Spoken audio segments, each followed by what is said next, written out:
Et bonjour tout le monde. Donc voilà, je voulais faire une nouvelle vidéo qui questionne justement la question de l'agir. Souvent, il y a des philosophes qui parlent de la question, je crois que c'est Comte Sponville qui parle de la puissance en acte. Et je trouvais en fait que c'était intéressant de commencer cette vidéo sur cette question-là. Comme d'habitude, c'est une parole qui sait où elle va sans savoir où elle va. Et donc, tout de suite dans ma tête, je fais le lien en fait avec ce que je disais ce matin, c'est-à-dire le besoin actuellement de la chaîne vraiment de se concentrer en fait sur sa créativité, sur ce qu'elle doit faire. Donc j'ai pris la décision pour le moment de ne plus suivre de chaîne. Mais en fait, ce qui est intéressant, c'est que ça va plus suivre de chaîne. Cela n'a de sens que pour YouTube. Parce qu'en fait, on ne suit pas les abonnés. On discute avec eux. C'est totalement différent. Et donc du coup, en fait, à mon sens, je me faisais la réflexion qu'au fond, personnellement, si j'avais eu à créer quelque chose comme YouTube, j'aurais fait en sorte que les gens qui ont des chaînes ne puissent pas se suivre. C'est-à-dire qu'il y aurait eu un autre système, mais comme ça aurait, au fond, les créateurs n'ont pas à se suivre entre eux, en fait. Ils ont à suivre éventuellement leur travail, mais ils n'ont pas forcément à se suivre. C'est totalement différent. Et à mon sens, comme disent d'ailleurs certains grands créateurs, des Orson Welles ou autres, quand on crée, il y a l'idée de ne pas regarder ailleurs parfois. Il y a l'idée aussi à un moment donné de se concentrer sur ce qu'on doit faire. Et à un moment donné, il y a des choses qu'on rencontre, des choses qu'on regarde, mais à un moment donné, on n'est pas tout le temps connecté à ce que font les autres. Le problème, c'est que YouTube, en permanence, nous connecte à ce que font les autres. En permanence, avec parfois même des personnes qui me disent « je fais un live, viens voir ». Et en fait, il y en a marre. Moi, personnellement, j'en ai marre de ça. J'ai rien contre personne, bien sûr, hein, mais c'est juste que j'en ai marre de ça. Parce qu'au fond, je ne suis pas sur YouTube pour ça, je suis là parce qu'à un moment donné, j'ai des nécessités d'avoir envie de dire des choses ou de créer des choses. Et à un moment donné, je ne suis pas en fait là pour aller voir le travail des autres, pour tout le temps soutenir le travail des autres. Et à un moment donné, d'ailleurs, comme je dis souvent, la fierté que j'ai eue de cette chaîne, c'est que là, je l'ai créée tout seul. J'étais comme plein de monde, hein, mais en autodidacte, je savais rien, je connaissais rien, j'ai pas eu d'aide. Les idées que j'ai eues, je les ai eues par moi-même. J'ai commencé pendant très longtemps en ayant 10 abonnés, je sais pas combien de temps, mais quoi, voilà, c'est à un moment donné, et puis à un moment donné, on a des idées qui débloquent. Mais donc, du coup, pour moi, c'est vraiment important, cette notion-là. J'ai besoin, en fait, là, actuellement. Puis, ça se connecte aussi à d'autres choses importantes, parce que dans un autre moment, un moment parallèle où aussi je cherche du travail, je me rends compte que j'ai besoin que mon potentiel, en fait, de créativité soit au plus haut, que mon potentiel d'énergie soit au plus haut, que du coup, que mon énergie, elle soit pas trop prise par des choses qui viendraient, comment dire, altérer, faire perdre un peu trop d'énergie. Et donc du coup, voilà, je ressens vraiment ce besoin-là. Et d'ailleurs, je pense qu'il y a beaucoup de créateurs qui sont comme ça et qui fonctionnent comme ça, en fait. Et voilà, ça me paraît assez évident.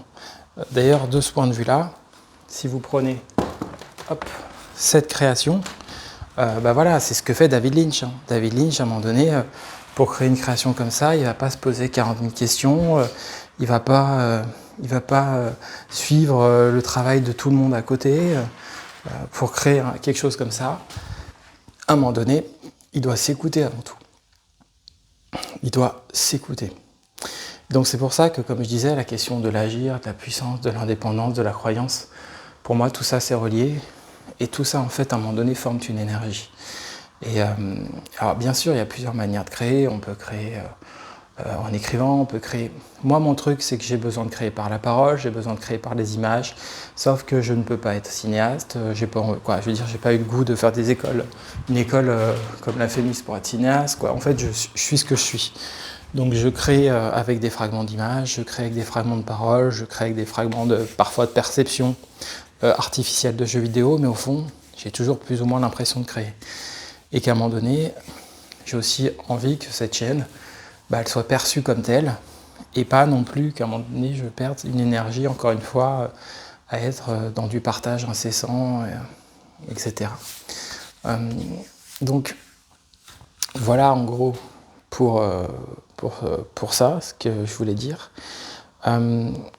Et j'avais envie d'interroger au fond, bon, sur la question de l'agir, de la puissance, de l'indépendance, de la croyance, je crois que j'en ai beaucoup parlé. Et je crois que d'une manière générale, j'ai dit ce que je pouvais dire. Je pourrais maintenant redire éventuellement des choses, mais je crois que d'une manière générale, je crois que j'ai dit ce que je pouvais dire. Il s'agit donc au fond de préserver ce qui est à préserver voilà. Et donc du coup, à mon sens, sur une chaîne YouTube, on se préserve plus en partageant ce qu'on veut faire. À un moment donné, vous le partagez, même dans une première, il faut être déjà sur autre chose dans votre tête. Et vous partagez, il y a des gens, il n'y a pas des gens, c'est pas grave. Et vous êtes déjà de toute façon sur autre chose. Et après, il y a le temps, en avis, qui est extrêmement intéressant, qui est le temps où les vidéos se mettent à vivre d'elles-mêmes. Et ça, c'est à la fois par l'algorithme, c'est à la fois par les personnes qui vous suivent. Mais je trouve que ce qui est intéressant, c'est de faire comprendre justement aux gens qui vous suivent que ce que vous faites a une importance pour vous. Qu'à un moment donné, ça a vraiment une valeur, que c'est quelque chose de sérieux. Parfois, on peut faire des choses très sérieuses et se décrédibiliser soi-même. Par exemple, David Lynch, certaines personnes pourraient dire, voilà, en fait, en réalité, ce qu'il fait, c'est très sérieux pour lui. Ça pourrait parfois avoir un aspect pour certains pas sérieux, mais en fait, la réalité, c'est que c'est très sérieux pour lui. Et donc, sur ce plan-là, je trouve que, voilà, c'est quelque chose qui est intéressant et qui est toujours aussi à, comment dire, il faut prendre le temps aussi de voir les choses. Vous voyez, le Twin Peaks, là, moi, ces temps-ci, j'ai pas le temps de le revoir. Et je l'avais vu une première fois et je sais que si vraiment je veux le voir bien, il faudrait le revoir bien. J'ai pas le temps. Donc, du coup, j'aurai des épisodes comme ci, par-ci, par-là. Mais j'ai pas vraiment le temps, en fait, de me faire tous les épisodes, les uns à la suite des autres. Voilà. Par contre, j'ai eu le temps de faire Rebirth. Ça, j'ai eu le temps. J'ai eu le temps de pouvoir m'occuper de Rebirth, de pouvoir vraiment finir ce jeu, prendre le temps de le finir, avoir vraiment l'impression d'explorer le jeu. Et donc du coup, là, j'ai l'impression même, j'ai envie de dire, attendez, je soulève ça, parce que là, avec ce tableau que j'ai mis, vraiment d'avoir l'impression, voilà, Hop, alors attendez, comment ça fonctionne? Hop, ouais, ça c'est bon. Donc là, on a Final Fantasy VII Intergrade, et là, on a Rebirth. Voilà, et bon, ces deux jeux-là, voilà, c'est des jeux, pour moi, qui sont marquants. Et comme je disais hier, quand il y aura la trilogie, ça va être d'autant plus marquant.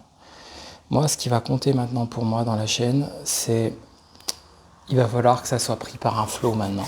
Donc mes vidéos vont s'enchaîner dans un flow. Et ça sera le plus important pour moi. Donc que ça soit pris dans un flow. Et quitte à ce qu'il y ait des redites. Mais je vais vraiment essayer de faire en sorte qu'il y ait vraiment une créativité et une pensée qui coule. Et qui s'exprime. Alors,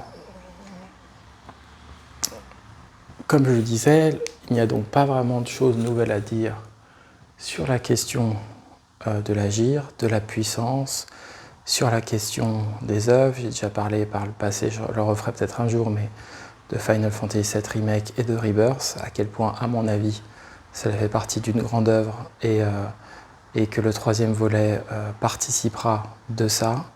À l'inverse, comme je l'ai aussi déjà dit, je ne peux pas m'exprimer sur Twin Peaks Return, il faudrait que je le revoie par exemple, donc je ne vais pas pouvoir m'exprimer réellement sur cette question-là. Par exemple, en revanche, récemment, j'ai eu assez d'éléments, par exemple, pour pouvoir éventuellement vous parler de ça. Voilà. Et ça, le Dune de David Lynch, c'est déjà plus intéressant pour moi d'en parler et davantage possible, parce que, comment vous dire, Là où c'est intéressant, c'est qu'il y a eu les 2 films en fait, de Denis Villeneuve. Et en fait, quand vous lancez le film de Lynch, même si donc Lynch ne reconnaît pas son film, il n'a pas eu le final cut, mais en fait, ce qui est intéressant dans le cas de Dune, c'est que c'est en fait de voir quelque part la différence entre une œuvre, entre guillemets, quelque part plus commerciale, comme un Villeneuve, et ce qu'en fait un auteur comme Lynch. Et je trouve que c'est vraiment intéressant. C'est-à-dire qu'au fond, on sent que David Lynch est pris par un autre chemin, qui est le même chemin qui va amener David Lynch à refuser de réaliser Star Wars 3. Et il raconte d'ailleurs par une anecdote qu'il a rencontré George Lucas, qu'il considère comme l'un des plus grands créateurs de notre temps, mais qu'en même temps, il a eu la nausée quand il l'a rencontré, qu'il ne se sentait pas du tout à l'aise, que ce n'était pas du tout son monde. Il y a toute une anecdote autour de ça, et en fait, il sent, comme il dit lui-même, que ce n'est pas sa tasse de thé. C'est son expression. Il sent vraiment qu'il n'est pas fait, en fait, pour faire ça, quoi. Il n'est vraiment pas fait. Et je trouve que du coup, dans le cas des deux Dunes, c'est intéressant. Parce qu'on ressent vraiment le fait que David Lynch, il a son univers et qu'à un moment donné, il n'est pas fait en fait pour ça. Il n'est pas fait pour partager son monde de cette façon-là et qu'il y a plein de choses qui sont effectivement personnelles dedans. Mais on sent qu'effectivement, il aura le besoin, dès le film d'après, Blue Velvet, dès le film d'après, je crois que c'est Blue Velvet, d'avoir vraiment le final cut en fait. Et je trouve que sur ce plan-là, c'est super intéressant, tout simplement, de réfléchir à ça. Et à l'inverse, les 2 œuvres de Nomura, de Square Enix, elles sont tout à fait différentes de ce point de vue-là. Parce qu'il y a une liberté en fait, qu'a l'équipe de Square Enix, qui, voilà, on sent qu'ils font le jeu qu'ils ont envie de faire. Et dans le cas de Dune, on sent que le monde de David Lynch, il est tellement particulier qu'en fait, c'est pas ce qu'il a envie de faire. Donc il le fait comme il peut. Il y avait des choses dans l'œuvre de Frank Herbert qui l'intéressaient, mais à un moment donné, lui, ce qui l'intéresse, c'est de vraiment livrer une création qui intègre. Et au fond, c'est un peu ce que je vous disais sur le fait de suivre des gens ou pas. C'est que moi, je pense qu'à un moment donné, ce qui m'intéresse dans YouTube, c'est de pouvoir proposer quelque chose qui est réellement intègre. En fait, qui a réellement une notion d'intégrité. Et qu'à partir de là, il faut pouvoir suivre son propre système et créer autour de son propre système. Et je pense que petit à petit, mes créations vont être de plus en plus comme ça et vont retrouver une liberté ou trouver une liberté.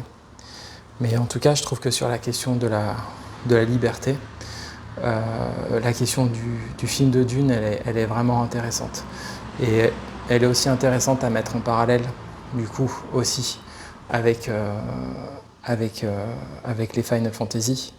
Parce que du coup, à l'inverse, à mon sens, c'est des œuvres qui ont pu quand même être faites dans un contexte de liberté. Toute la question après qui se pose, notamment sur ces vidéos, c'est justement sur la question de la liberté, c'est que c'est important, je trouve, que ces vidéos, qu'elles puissent y en avoir beaucoup, parce que au fond, moi, je peux pas forcément les poster en première et devant mon ordinateur au moment les plus favorables à tous, en fait. C'est pas possible. Genre là, aujourd'hui, je pourrais peut-être pas en mettre, ou alors à un horaire qui n'est pas le plus adapté pour tout le monde. Et du coup, c'est important que du coup, quand je partage des vidéos, si vous aimez le contenu, de le soutenir par un commentaire, de le soutenir par un like ou un partage, parce que comme je vous disais, moi, je peux pas m'adapter en fait, comme le fait parfois Julien Chaise. Il peut publier le matin, il peut publier dans la journée. Je peux pas, ça serait même vraiment pas positif de publier uniquement au moment donné où je sais qu'il y a du monde. Je peux pas forcément le faire, ni l'envie. Donc voilà, mais voilà ce que je pouvais vous dire sur Dune. Dune, et David Lynch a vraiment eu un effet pour moi cet été au fond sur la question de la liberté, je dirais. Voilà. C'est-à-dire qu'il a vraiment joué à un moment donné un rôle sur cette question-là, dans la capacité à retrouver une liberté, notamment une liberté artistique, mais de me reconnecter en fait à des choses qui sont évidemment présentes en moi. Et voilà, et sur ça, ça joue parce que les choses se relient de la même manière que je vous disais. Une œuvre comme celle-ci, hop, ouais, c'est bon.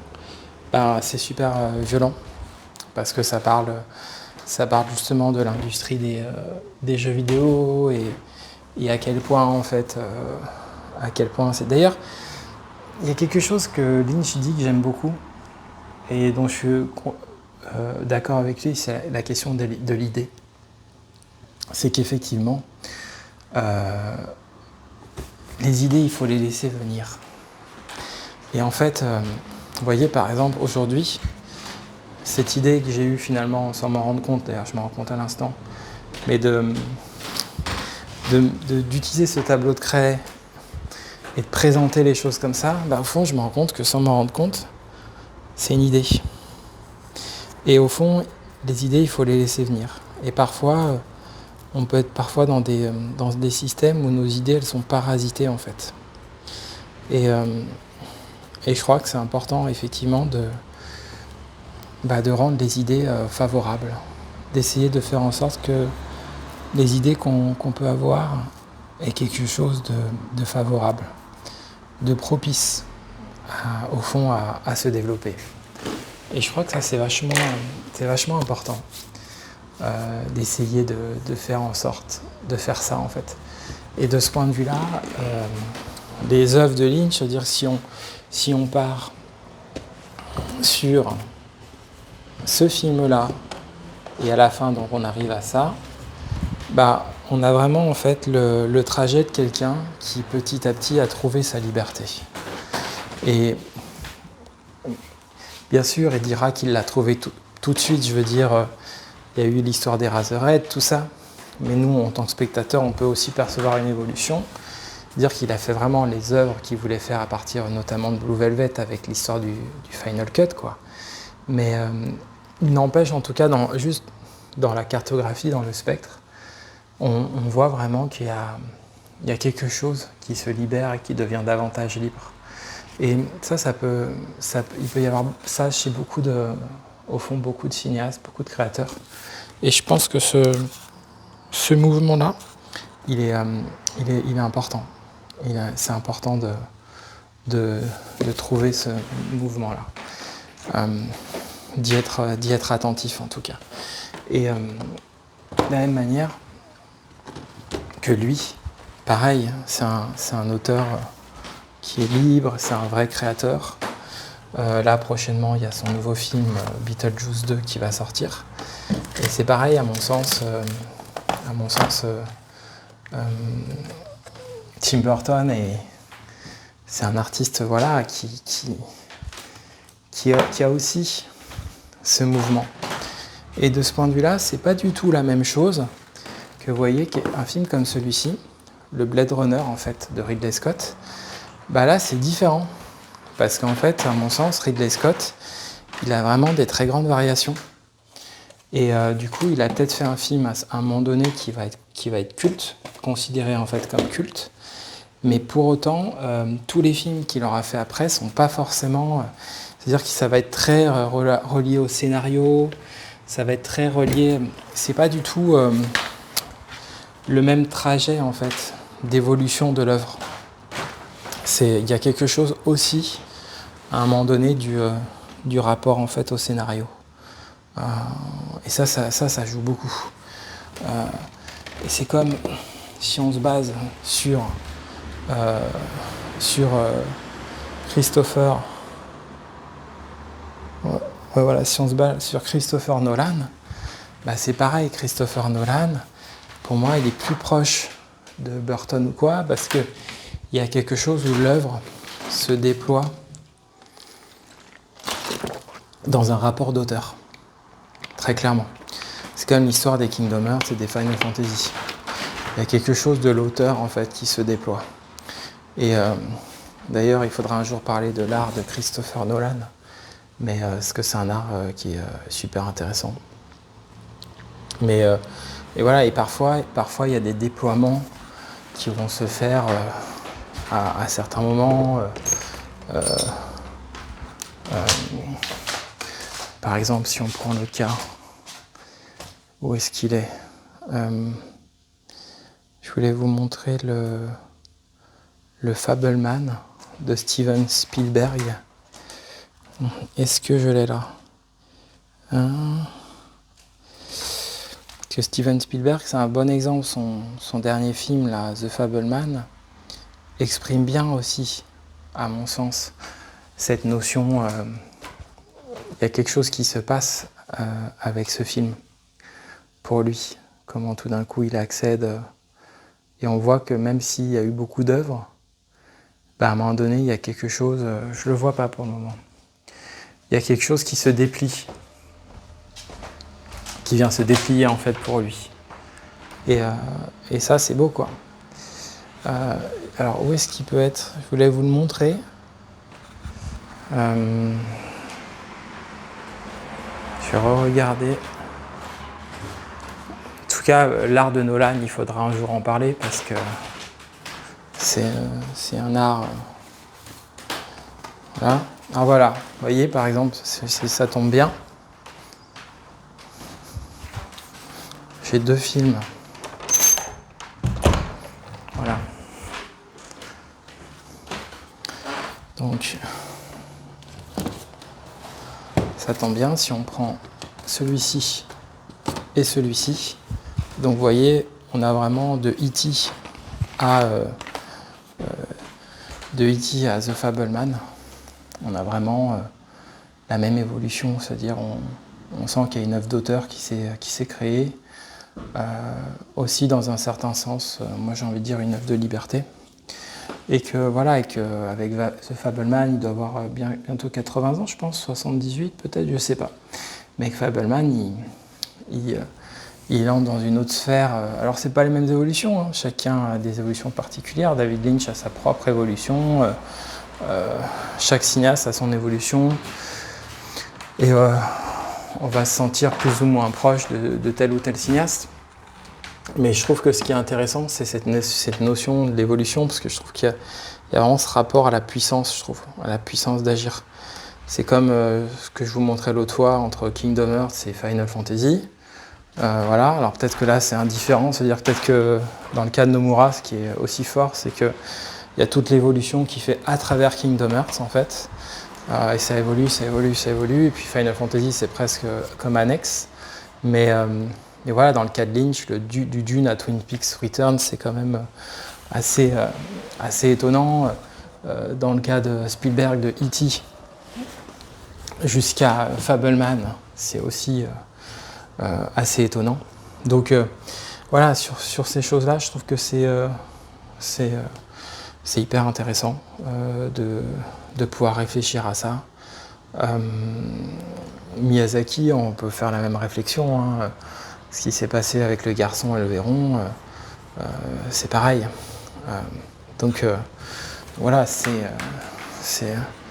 voilà. Et là, c'est pareil, si on prend par exemple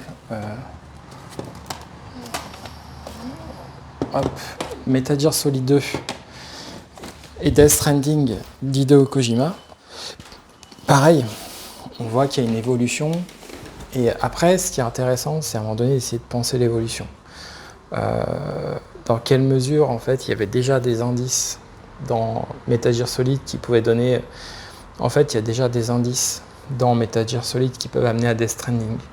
Et après, ce qui peut être intéressant, c'est de réfléchir, comme disait Michel Simon, de réfléchir après en quoi, à un moment donné, un auteur, il n'est pas forcément déterminé à faire des bonnes œuvres. Et à partir de quel moment, à un moment donné, il va...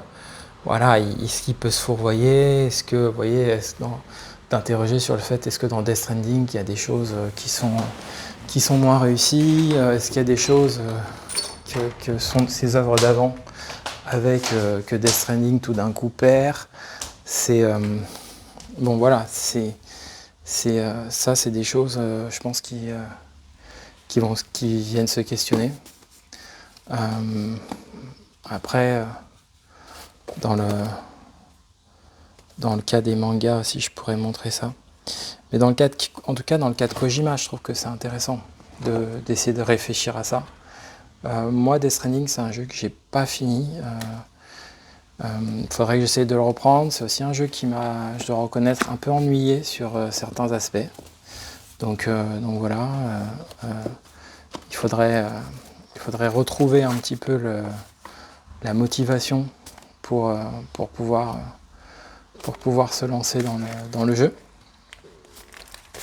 Mais en revanche, ce qui m'intéresse davantage, c'est de percevoir que il y avait déjà cette notion du personnage à travers Solid Snake, à travers Norman Reedus, donc le personnage de Death Stranding, qu'en fond, qui a déjà en fait ce qu'on pourrait appeler des parallèles, et qu'à un moment donné, ces parallèles viennent se déployer. Et c'est comme dans Dune, au fond, le personnage de Twin Peaks, on peut voir des parallèles aussi avec celui de Dune. Mais c'est à un moment donné comment la forme, en revanche, va trouver une évolution aussi. Une évolution, quelque chose qui change, c'est ça. Et ça, je pense que de ce point de vue-là, il y a des créateurs, je prenais le cas de Blade Runner, il y a des créateurs où on sent qu'ils vont être dans un agir qui à un moment donné il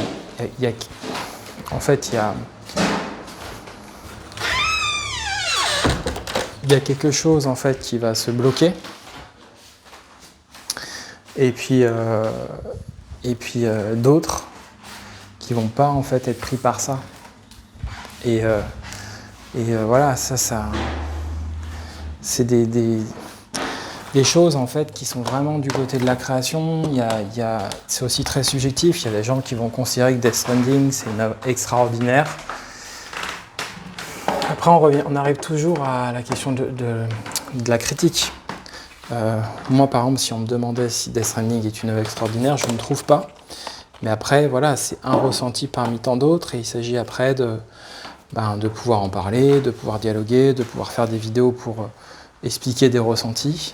Mais on peut quand même parfois objectivement, à un moment donné, constater qu'il y a des auteurs qui se répètent, qu'il y a des auteurs qui sont bloqués parfois dans des schémas, et que les schémas dans lesquels ils sont bloqués ne sont pas toujours des schémas créatifs, en fait.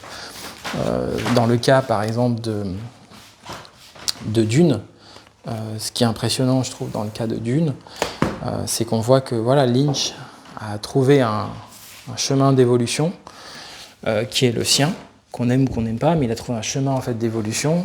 Et quand on voit l'évolution de Dune à Twin Peaks Returns, on voit une vraie évolution.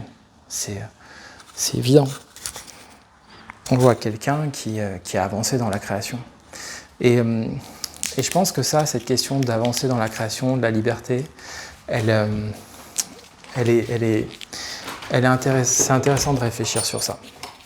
Et moi, sur ce plan-là, je pense qu'elle peut prendre beaucoup, beaucoup de formes différentes. Et c'est aussi sur ce plan-là que quelqu'un comme Hayao Miyazaki m'a beaucoup impressionné. M'impressionne beaucoup. Parce que le garçon et le héron, c'est un film extraordinaire. Là, j'ai pas de mal à le dire. C'est un garçon et le héron est un film extraordinaire. Vraiment. Et voilà. C'est évident.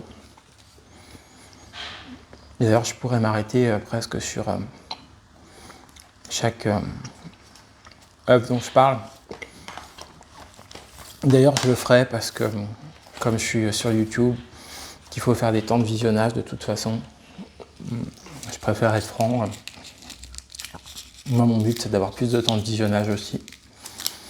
Et j'aime pas trop faire de live. J'ai en plus eu des bugs avec des lives, je comprends pas, j'ai fait des lives de plein d'heures. Les lives se finissaient, ça faisait plusieurs heures de visionnage, 6 heures, comme les gens qui étaient là. Et puis après, YouTube me dit tout d'un coup que le live est en ligne, alors qu'il était déjà en ligne. Et il n'y a plus que le replay qui compte. Donc ça devient 20 minutes. Donc en gros, j'ai passé plusieurs heures à faire un live. Et pour un bug, ça ne met que 20 minutes. Donc c'est vrai que les lives, maintenant, ça ne m'intéresse pas trop. Et puis, il y a aussi parfois des œuvres, j'y pense, où c'est un peu... est-ce que Star Wars n'est pas trop une œuvre pour être une œuvre aussi? D'ailleurs, c'est une œuvre, à un moment donné, elle a un impact considérable, c'est évident. Mais on peut s'interroger sur la qualité de son impact, ce que ça a créé après, parce que quand on voit ce qu'ils ont créé après, et voilà, et dans quelle mesure, en fait, c'est réellement positif sur certains aspects. Ce qui est intéressant dans le cas, par exemple, de Lynch, encore une fois, c'est que je trouve que Lynch, c'est une œuvre, mais en fait, il y a plein d'univers qui se mélangent. Et donc, du coup, on voit vraiment un univers qui se déploie créativement. Et je trouve que ça, c'est super intéressant. De voir comme ça un univers qui se déploie. On ne sait pas très... Au fond, on ne sait pas très bien jusqu'où cet univers peut être porté. Bon, je revois pas... Je voulais prendre un autre film, mais...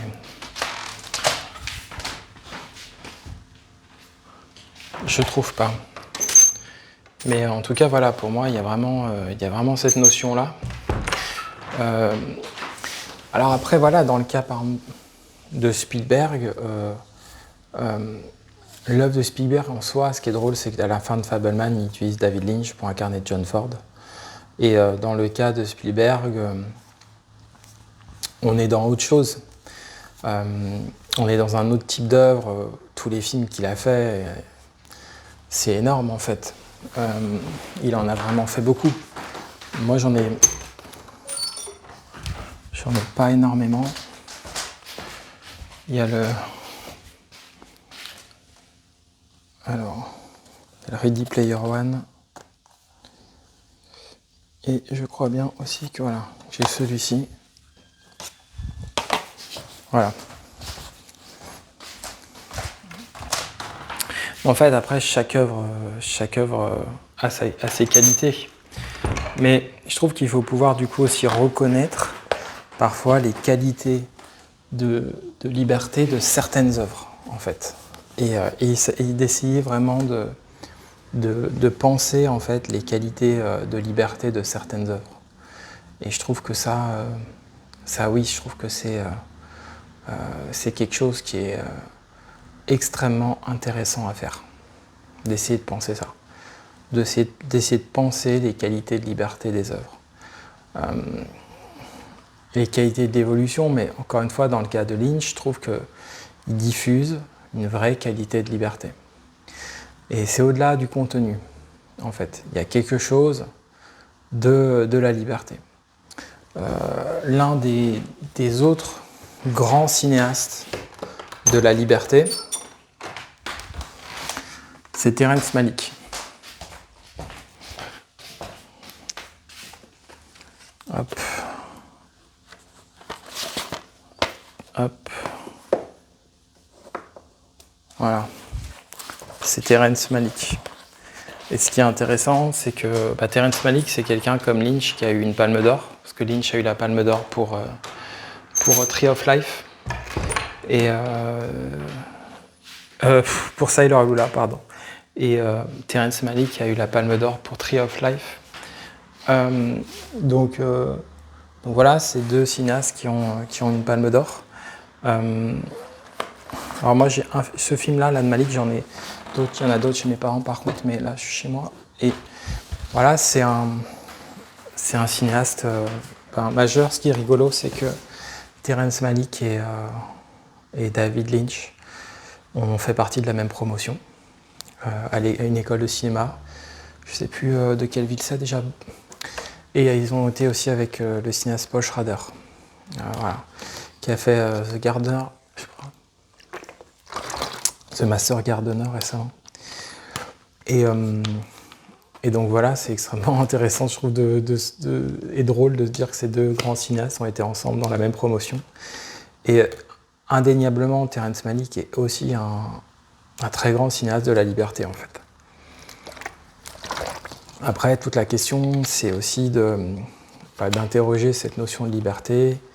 Qu'est-ce qu'ils en font? Qu'est-ce que ça diffuse? On pourrait dire que David Lynch, il diffuse au fond une notion de liberté au niveau de la création artistique. C'est-à-dire qu'il crée des œuvres qui cherchent à montrer, entre guillemets, et je mets entre guillemets le cherche, qui cherche à montrer que voilà, en fait, il explore d'autres manières de raconter des histoires, d'autres façons d'ouvrir des espaces. Et donc, il y a très clairement, en fait, une liberté narrative, une liberté formelle, et qui s'est exprimée par des cinéastes avant lui, comme Fellini ou Kubrick quand on voit 2001, mais il y a quelque chose avec Lynch, il y a vraiment une liberté de forme, en fait, qui s'exprime. Alors évidemment, c'est pas le seul cinéaste comme ça. Il y a beaucoup d'autres cinéastes qui ont aussi des grandes libertés formelles. Voilà, c'est pas le seul. Mais en tout cas, voilà, dans le cas de David Lynch, il y a vraiment, quand on regarde son œuvre, quelque chose qui parle de cette notion de liberté, du point de vue de la forme, du point de vue de ce que ça raconte, comment ça raconte les choses. Et surtout, peut-être par rapport à d'autres, quelque part, inconsciemment, il le revendique. C'est-à-dire que ses œuvres, à un moment donné, quand on fait un film comme Landrève qui parle d'Hollywood, ses œuvres, elles parlent de ça, en fait, aussi. Inconsciemment ou non, elle se connecte à ça. Donc c'est pour moi un cinéaste de la liberté sur ce plan-là. À l'inverse, Terrence Malick, c'est un autre cinéaste de la liberté, mais il vient de la Lynch vient des arts, Malick vient de la philosophie, et donc il y a quelque chose chez Malick qui est très proche de la puissance de vie, de la foi. Il est aussi très religieux. Il y a vraiment quelque chose qui est beaucoup plus proche de ces choses-là. Donc du coup, dans son cinéma, il y a toute la question du mouvement de la caméra, de côté opéra, côté musique. Kubrick, lui, avait une notion de liberté, mais c'est autre chose. Kubrick, il a développé l'œuvre qu'il voulait faire, Kubrick, vraiment. Voilà, il a fait des films qu'il voulait faire un par un, et bim, genre par genre, jusqu'à des non-genres, et puis voilà, il a dit ce qu'il avait envie sûrement de dire, et qu'il a découvert qu'il avait envie de dire. Est-ce que ça dégage une notion de liberté?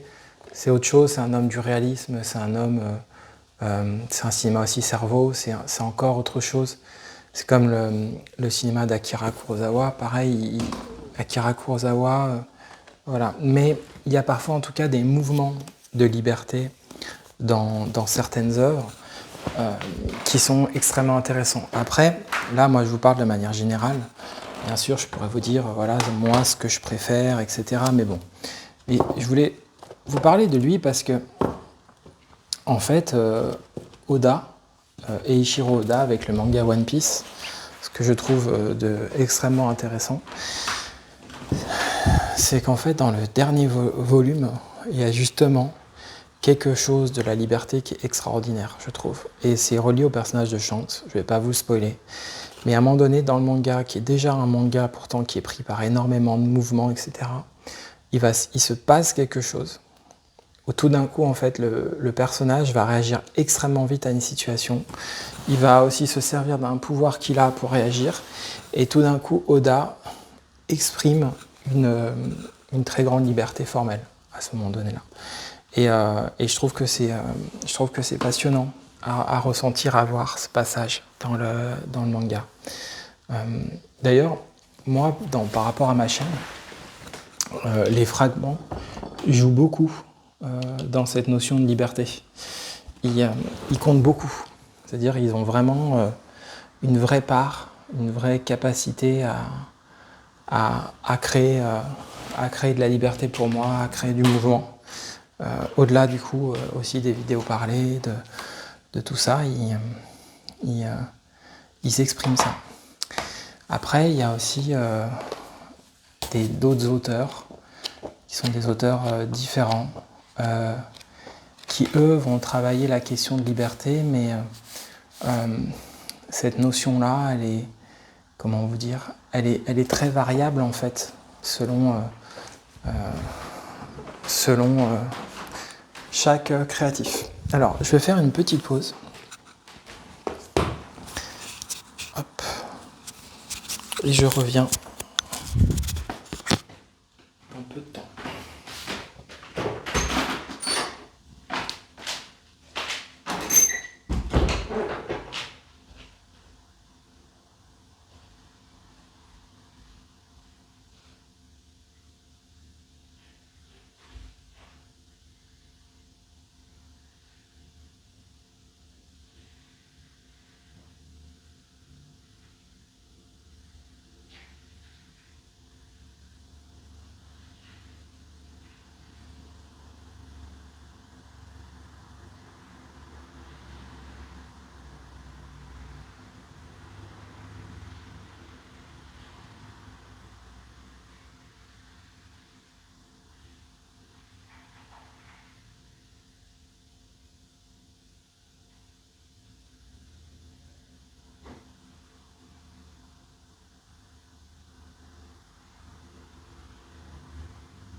Et hop.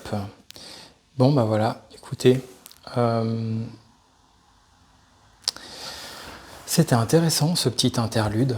Ça m'a fait penser d'ailleurs à l'interlude de Stanley Kubrick dans 2001, l'Odyssée de l'espace. Tout d'un coup, si vous allez voir un jour au cinéma, ben il y a un interlude. Je crois qu'il y en a 2 même.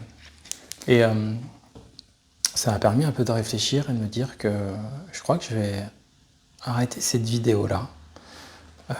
Je continuerai plus tard. Il y a beaucoup de choses à dire.